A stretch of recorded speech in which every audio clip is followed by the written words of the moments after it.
성도님들, 보통 역사를 보는 관점을 사관이라고 합니다. 그런데 19세기와 20세기 초까지만 하더라도 역사 연구에 관해서는 객관적인 사관만 중시하는 바람에 역사에 대한 해석이 항상 그리고 모두 공통적이었습니다. 아주 간단한 예로 저를 비롯한 저의 윗세대에 계신 분들은 학교 다니실 때 국사나 세계사 교과서를 다 한 권만 보셨죠.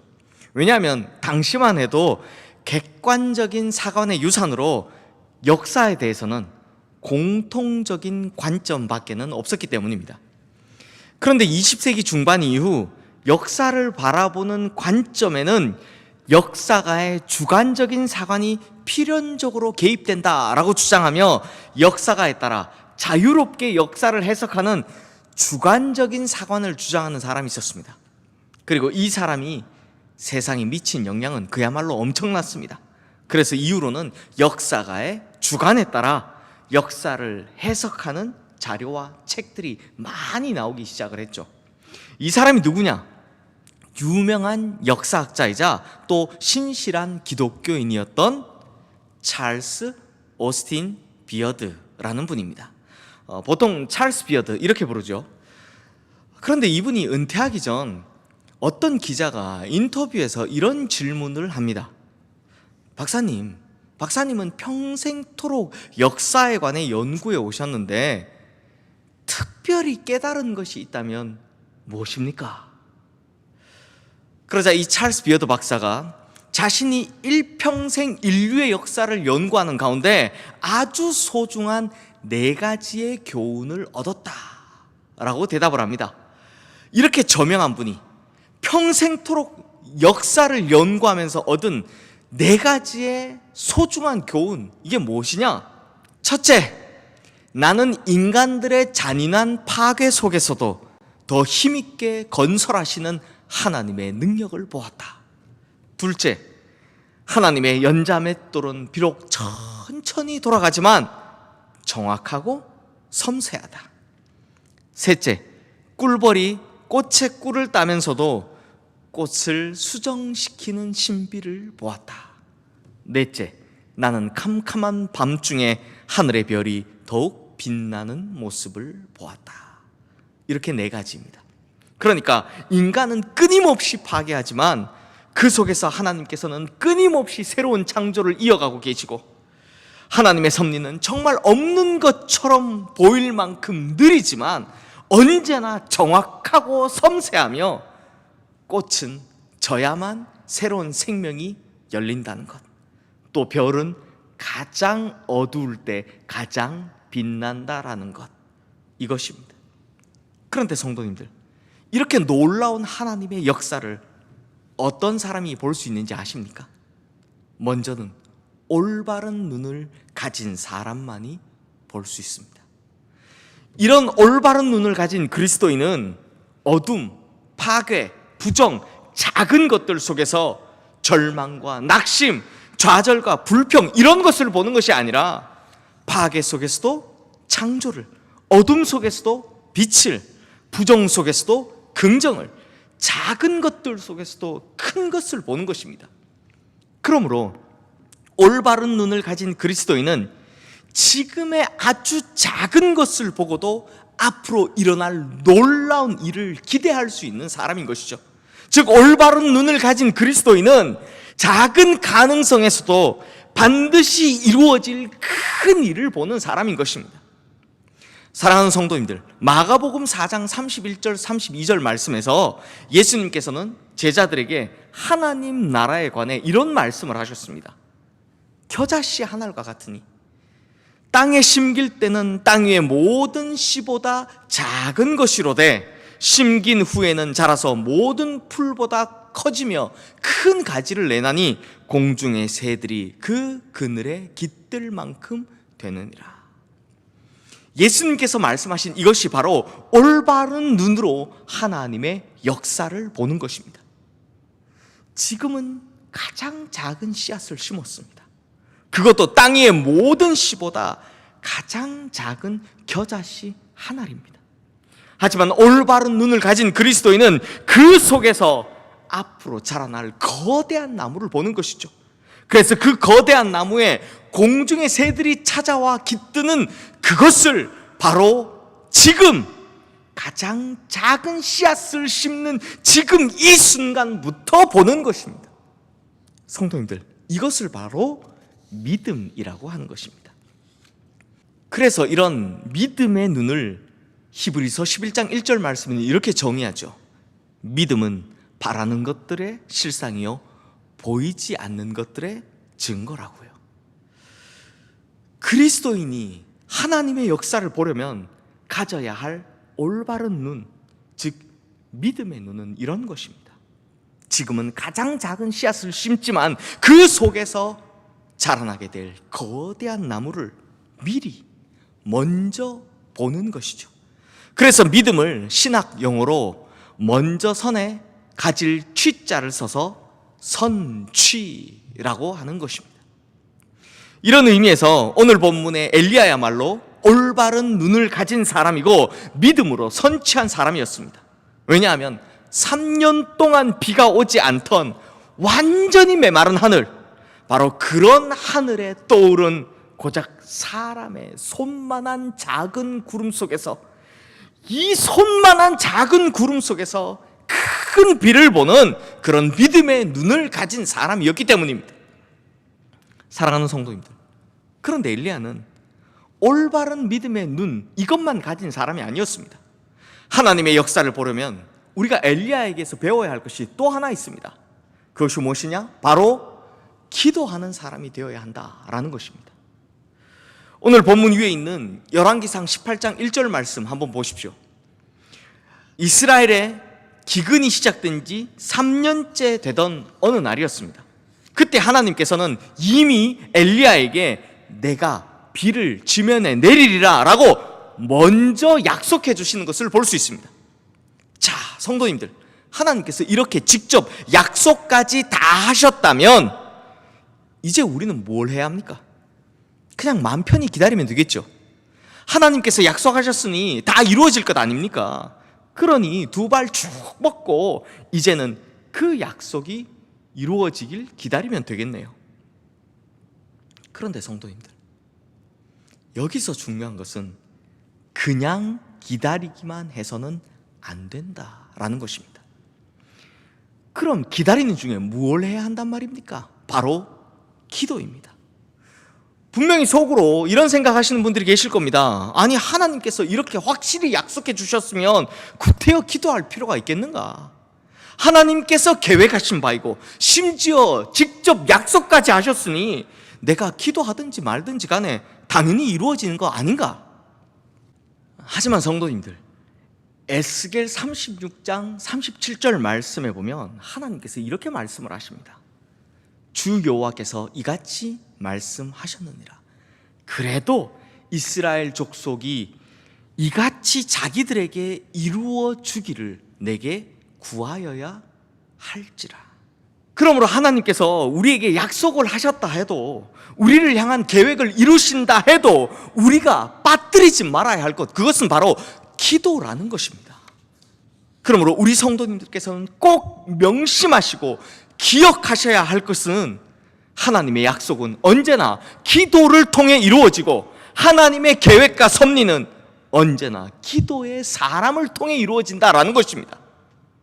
제가 왜 우리 성도님들에게 이것을 꼭 명심하시고 기억하셔야 한다라고 했냐면, 참 안타깝게도 요즘은 이 기도가 없는 그리스도인들이 너무나 많기 때문입니다. 믿고는 살지만 기도는 하지 않으면서 살아갑니다. 믿고는 있지만 선택할 때는 자신의 생각과 계획만 앞세우더라는 것입니다. 결정적인 순간에 기도가 앞서는 것이 아니라 자신의 방법이 항상 우선시되는 나 위주의 그리스도인들이 너무나 많더라는 것입니다. 하지만 우리 시흥교회 성도님들은 다를 줄로 믿습니다. 우리 시흥의 성도님들은 기도가 없는 나 위주의 그리스도인들과는 달리 기도가 최후의 수단이 아닌 최초의 수단이 되는 그런 성도님들 되시기를 주님의 이름으로 축원합니다. 그래서 믿음의 기도로 바라는 것들을 실상으로 만들고 보이지 않는 것들을 증거로 취하는 선취의 신앙인들 되시기를 주님의 이름으로 축원합니다. 오늘 본문에 엘리야가 비록 하나님의 약속이 있었다 할지라도 결국 기도를 통해 큰 비로 응답받게 되는 것처럼 우리의 기도를 통해 하나님께서 예비하시고 계획하신 그 모든 은혜와 축복의 응답들이 우리에게도 큰 비로 쏟아지게 될 줄로 믿습니다. 그리고 성도님들, 오늘 우리가 엘리야에게 배워야 할 것이 하나 더 있습니다. 그것이 무엇이냐? 절대로 포기하지 않아야 한다. 포기하지 말아야 한다 라는 것입니다. 오늘 본문 42절 43절 말씀 우리 함께 읽겠습니다. 아합이 먹고 마시러 올라가니라. 엘리야가 갈멜산 꼭대기로 올라가서 땅에 꿇어 엎드려 그의 얼굴을 무릎 사이에 놓고 그의 사환에게 이르되 올라가 바다 쪽을 바라보라. 그가 올라가 바라보고 말하되 아무것도 없나이다. 이르되 7번까지 다시 가라. 성도님들, 방금 읽으신 본문을 보시면 아시겠지만 엘리야가 엎드려 기도하자마자 비가 마구 쏟아진 것이 아니었습니다. 아니, 엘리야가 얼마나 위대한 선지자입니까? 얼마나 많은 기적을 일으킨 선지자입니까? 거기다 하나님의 약속도 있었습니다. 게다가 지금 땅바닥에 꿇어 엎드려 자신의 얼굴을 두 무릎 사이에 파묻을 정도로 간절히 기도하고 있습니다. 그러면 바로 즉시로 응답되어야 할 것 같은데, 하지만 바다 쪽을 살피고 온 사환의 대답은 아무것도 없나이다 입니다. 그리고 그러기를 반복하는데 6번을 반복해도 사환의 대답은 여전히 아무것도 없나이다 입니다. 사랑하는 성도님들, 우리가 정말 간절히 기도를 하는데도 불구하고 응답이 느릴 때가 있습니다. 분명히 하나님의 약속도 있고 간절히 기도도 했건만 그럼에도 불구하고 하나님의 응답이 느려도 너무나 느릴 때가 있습니다. 지금 다 들어가는 고통에 이제 조금만 더 있으면 죽을 것 같은데 그런데도 여전히 기도에 응답이 없습니다. 그럴 때면 우리 마음속에서 무슨 소리가 들립니까? 처음에는 아닌가 보다, 내가 약속받은 게 아닌가 보다. 그 다음에는 기도해도 소용없구나. 그 다음에는 그만두자, 이제 뭐 될 대로 되겠지, 이런 것들 아닙니까? 하지만 이런 것들은요 다 사단이 내는 우리에게 유혹의 소리입니다. 사단은요 우리의 기도가 이루어지고 우리의 기도가 응답받는 것을 싫어하기 때문에 우리에게 끊임없이 포기하기를 종용하는 것입니다. 성도님들, 분명히 하나님의 약속도 있고 기도도 했는데 우리가 응답받는 것에 실패하는 이유가 무엇입니까? 한두 번 기도하고는 안 된다라고 그만두기 때문입니다. 서너 번 기도하고는 안 된다라고 불평하고 돌아서기 때문입니다. 5번, 6번 기도하고는 이만큼 했는데도 안 되는구나 하고 포기해버리기 때문입니다. 하지만 성도님들, 응답을 받는다라는 것은 언제나 인내의 경주라는 것을 잊으시면 안 됩니다. 오늘 이 엘리야를 보십시오. 6번을 실패했습니다. 분명히 하나님의 약속이 있었는데도 불구하고 하나님 말씀을 들었는데도 불구하고 6번을 실패했습니다. 그래서 포기했습니까? 아닙니다. 오히려 7번째 또 무릎을 꿇었습니다. 기도를 멈추지 않았습니다. 약속의 말씀이 이루어지는 것을 끝까지 붙들고 기도했다라는 것입니다. 즉 응답될 때까지 기도한다라는 겁니다. 사랑하는 성도님들, 이 엘리야와 같은 위대한 선지자도 6번을 실패합니다. 그러면서도 7번째 또 기도를 합니다. 무슨 말입니까? 엘리야와 같이 위대한 선지자도 응답이 될 때까지 기도하더라는 것입니다. 그렇다면 우리 성도님들께서는 몇 번까지 기도하며 기다리시겠습니까? 제발 한두 번으로 그만두지 마십시오. 제발 몇 번 하고 나서 그 기대를 허물어 버리지 마십시오. 기도는요 절대로 일회용 소모품이 아닙니다. 기도라는 것은 몇 번 하고 버려버리는 그런 소모품이 아니란 말입니다. 진짜 기도는 응답이 될 때까지 포기하지 않고 두 무릎 사이에 얼굴을 파묻고 하는 것, 그게 진짜 기도인 것입니다. 자, 엘리야가 이렇게 기도했더니 이제 무슨 일이 일어났습니까? 다 함께 오늘 본문 44절 말씀 읽겠습니다. 7번째 이르러서는 그가 말하되 바다에서 사람의 손만한 작은 구름이 일어나나이다. 이르되 올라가 아합에게 말하기를 비에 막히지 아니하도록 마차를 갖추고 내려가소서 하라 하니라. 7번째를 살피고 온 사원이 돌아와서는 자기가 사람의 손만한 작은 구름이 일어나는 것을 보았다라는 겁니다. 아니, 이 3년 동안의 극심한 가뭄, 비 한 방울 오지 않았던 마른 하늘에 고작 사람의 손만한 작은 구름, 이게 대체 무슨 의미가 있겠습니까? 그런데 성도님들, 믿음의 세계에선 바로 이런 것들이 의미가 있습니다. 겨자씨만한 믿음이 거대한 산을 옮기죠. 땅바닥에 떨어진 밀알 하나가 100배의 열매를 맺는 것입니다. 어린아이의 보리떡 5개, 물고기 2마리가 5,000명을 먹이는 것입니다. 그러므로 우리는 포기하면 안 됩니다. 그러므로 우리는 기도를 멈춰서는 안 됩니다. 6번을 실패해도 7번째 또 기도해야 하는 것입니다. 이제는 정말 안 될 것 같은데, 이제는 더 이상 희망도 없는데, 그때도 땅에 꿇어 엎드려 얼굴을 무릎 사이에 넣고 더욱 간절히 기도하셔야 하는 것입니다. 그렇게 포기하지 않고 기도할 때 우리에게는 거대한 산이 옮겨지는 역사가 일어날 줄로 믿습니다. 보잘것없는 작은 씨앗 하나가 100배의 결실을 맺는 역사가 일어나게 될 줄로 믿습니다. 하찮은 보리떡 5개와 물고기 2마리로 5,000명을 먹이는 기적이 일어나게 될 줄로 믿습니다. 사람의 손만한 작은 구름을 통해 그토록 길고 그토록 고통스러웠던 그 목마름이 해갈되는 놀라운 역사가 일어나게 될 줄로 믿습니다.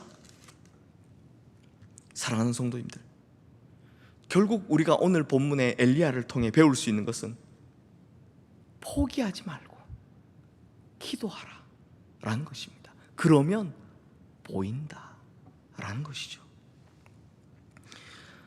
성도님들, 미국의 대공황이 몰아닥치던 시기에 태어난 지 9달 만에 아버지를 여의고 홀어머니 아래서 자라는 통에 가난으로 인해서 학교마저 제대로 다니지 못했던 한 남자가 있었습니다. 이 사람이 결혼한 후에 자기의 가게를 꾸리기 위해 목재소에서 일을 하게 되는데요, 어느 날 아침에 출근을 하고 보니 자기 책상 위에 뭐가 하나 놓여 있더랍니다. 그게 뭔가 하고 봤더니 해고 통지서였답니다. 이런 방구도 없이 너무나도 급작스럽고 황당한 일방적인 통보에 마음 깊은 곳에서부터 회사에 대한, 또 직장 상사에 대한 복수심이 끌어올라 견딜 수가 없었다고 합니다. 그러다 보니 몇 달 동안을 방황하며 결국 가지고 있던 남은 돈까지 다 탕진하게 됩니다. 그러니 도저히 못 견딜 것 같았던 이 남자가 자기 아내에게 이렇게 말을 합니다. 여보, 나 사실 자살하고 싶어요. 모든 노력을 다 해봤는데 아무것도 되는 일이 없네요. 그냥 죽고 싶어요. 그런데 그때 그의 아내가 이런 조언을 했다고 합니다. 여보, 당신이 딱 한 가지 안 해본 것이 있는데 기도는 안 해봤잖아요. 당신은 당신이 처한 이 상황과 문제를 두고 진지하게 기도해 본 적이 없잖아요. 그런데 이 말이 이 남자의 마음을 흔들어 놓기 시작합니다. 그래서 그때부터 그의 아내와 함께 시간을 정해두고 기도하기 시작합니다. 그런데요, 기도를 시작한 후로부터는 신기하게도 자신을 일방적으로 해고한 그 회사와 직장 상사에 대한 미움과 분노가 사라지고 오히려 이 머릿속이 정리되기 시작했다라고 합니다. 정신을 차린 이 남자, 내가 무엇을 할 수 있을까를 하나님께 묻기 시작했고, 목재소에서 일한 경험을 바탕으로 집을 담보로 대출을 받아서요, 조그마한 건축업부터 다시 시작하게 됩니다. 그러던 1951년 여름, 이제 어느 정도 재기도 했겠다, 이제까지 고생했던 가족들 생각해서 이 가족들 데리고 여름 휴가를 떠났는데요. 그 휴가지에서 형편없는 숙소 때문에 가족 모두가 다 힘든 경험을 합니다.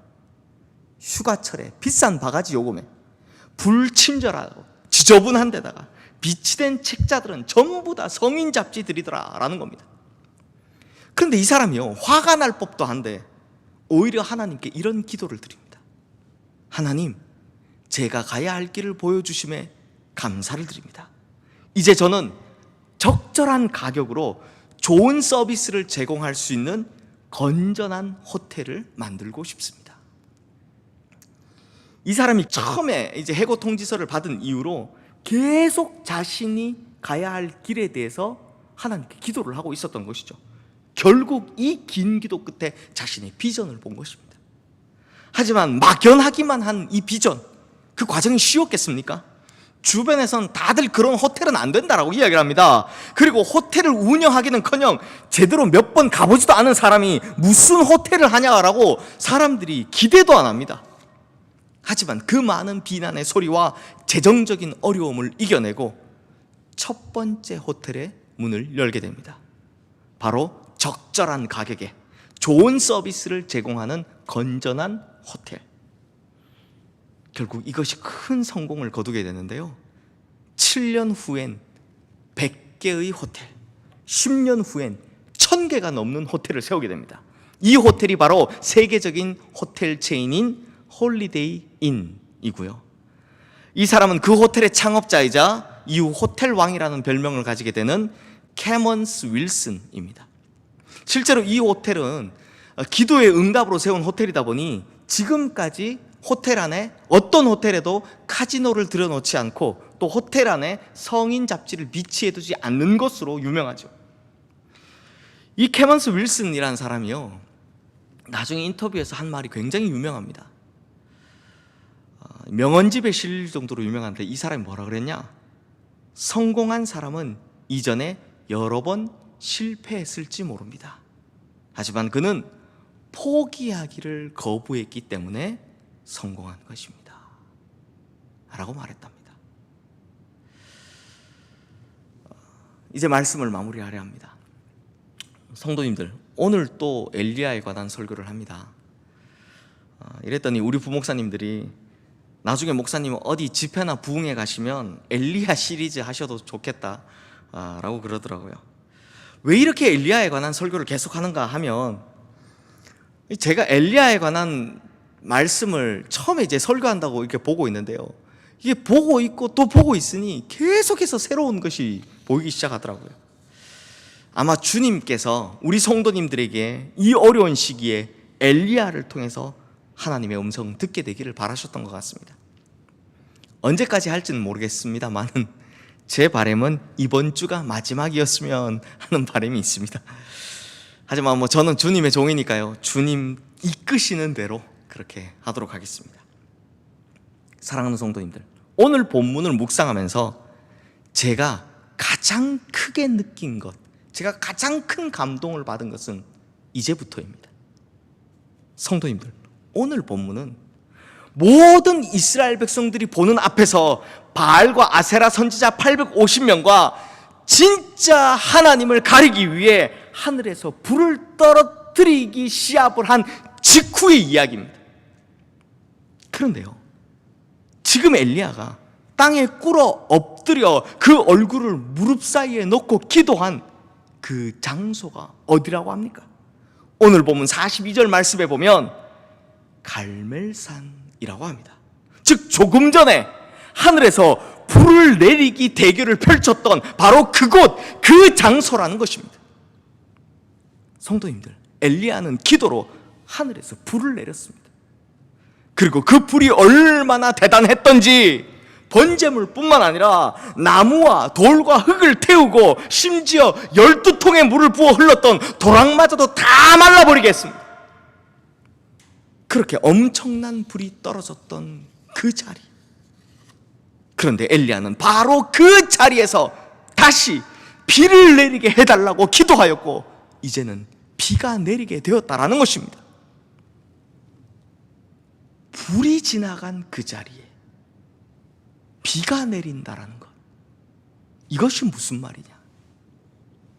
성도님들, 불이 모든 것을 사르는 하나님의 능력을 보여준 것이라면 비는 모든 갈증을 해결하는 하나님의 은혜를 보여준 것입니다. 즉 불이 바알과 아세라를 물리치는 하나님의 공의를 보여준 것이라면 비는 그 모든 하나님의 재앙을 거두시는 하나님의 사랑을 보여준 것이다라는 것입니다. 그러므로 하나님께서 자신의 공의만 보여주셨더라면 불이 떨어진 이 땅에는 죄밖에 남는 것이 없었을 것입니다. 하지만 하나님께서는 그 공의의 불 뒤에 은혜와 사랑의 비를 내려주셔서 그 메마른 땅을 싸매시고 치유해 주시고 회복해 주셨다라는 것입니다. 사랑하는 성도님들, 이 코로나가 우리를 참 힘들게 합니다. 더군다나 길어지기만 할 뿐 언제 끝날지를 모르니 더더욱 힘이 듭니다. 제 개인적으로는 교회를 생각하면 걱정뿐이고, 특히 내년 계획을 세우는 이 정책 당회를 앞두고서는 정말 가슴속이 답답할 뿐입니다. 하지만 그 중에서도 저를 가장 힘들게 하고 답답하게 하는 것은 하나님의 뜻을 다 헤아릴 수 없다는 것입니다. 이 코로나가 대체 왜 일어났는지 우리는 하나님의 뜻을 다 헤아릴 수 없기 때문에 그 이유를 알 수 없다는 것이 너무나도 답답하다는 것입니다. 아니, 이유를 알면 뭐 고치기라도 할 텐데, 이유를 알면 뭐 어떻게 회복이라도 할 텐데, 그 깊으신 하나님의 뜻을 이 부족한 인간이 어찌 다 헤아릴 수 있겠습니까? 그러니 정말 이렇게 무기력하게 기다리고 있는 수밖에 없는 거죠. 하지만 성도님들, 확실한 것 하나는 우리를 이렇게 힘들게 하는 재앙일지라도 하나님께서는 그 뒤에 반드시 은혜와 사랑으로 우리를 싸매어 주실 것이다 라는 것입니다. 하늘로부터 모든 것을 태울 듯이 쏟아졌던 불, 하지만 그 뒤에는 역시나 하늘로부터 모든 죄를 씻어내고 모든 고통을 해결하는 비가 쏟아졌다라는 것, 이것이 바로 오늘 우리에게 새로운 희망을 보여주시는 것 아니겠습니까? 성도님들, 이렇듯 고통 뒤에는 분명히 반전이 있습니다. 왜냐하면 그분은 죽었지만 다시 살아난 분이시기 때문입니다. 그러니 분명히 반전은 있습니다. 이 불 뒤에는 반드시 비가 내릴 것입니다. 이것이 바로 지금 우리가 보고 있는 손만한 작은 구름이다라는 것입니다. 그러므로 성도님들, 소망을 잃어버리지 않으시기를 주님의 이름으로 축원합니다. 포기하지 않고 기도하시기를 주님의 이름으로 축원합니다. 이 믿음으로 끝까지 이겨나가시기를 주님의 이름으로 축원합니다. 그러면 이 불이 지나가는 날 하늘로부터 우리를 싸매시고 치료하시며 회복하시는 그 은혜와 사랑의 비가, 큰 비가 우리에게 쏟아지게 될 줄로 믿습니다. 기도하겠습니다. 우리의 기도에 반드시 응답하시는 하나님 아버지, 코로나로 인해 고통받는 이 시기에 하나님 아버지께서 사랑하는 우리 성도님들의 삶을 굽어 살펴 주시옵소서. 특별히 삶의 자리에서 지금 잘 풀리지 않고 지금 손에 쥔 것이 작은 것뿐이라 낙심하고 좌절한 성도님들이 있습니까? 하나님께서 이제 찾아와 위로하여 주시고 특별히 믿음의 눈을 허락하여 주셔서 절대로 포기하지 않게 하시고 끝까지 기도하게 하시어 반드시 하나님의 인도하심대로 감으로 메마른 우리 인생의 땅에 이제는 단비가, 큰 비가 내리는 축복을 경험하게 하여 주시옵소서. 특별히 코로나의 시기에 살아가는 우리에게 오늘 떠오른 이 은혜의 작은 구름, 사랑의 작은 구름을 봅니다. 이제 곧 상처를 싸매시고 치료하시며 회복하실 그 은혜의 사랑의 큰 비가 올 것을 기대합니다. 주님, 지금은 비록 작은 구름이지만 선취의 기도로, 포기하지 않는 기도로 나갈 때 주님께서 반드시 응답하여 주시어 우리의 소망이 이루어지는 놀라운 큰 비로 응답하여 주시옵소서. 우리의 삶을 하나님의 계획과 섭리로 온전히 인도하시는 우리 주 예수 그리스도의 이름으로 기도드리옵나이다. 아멘.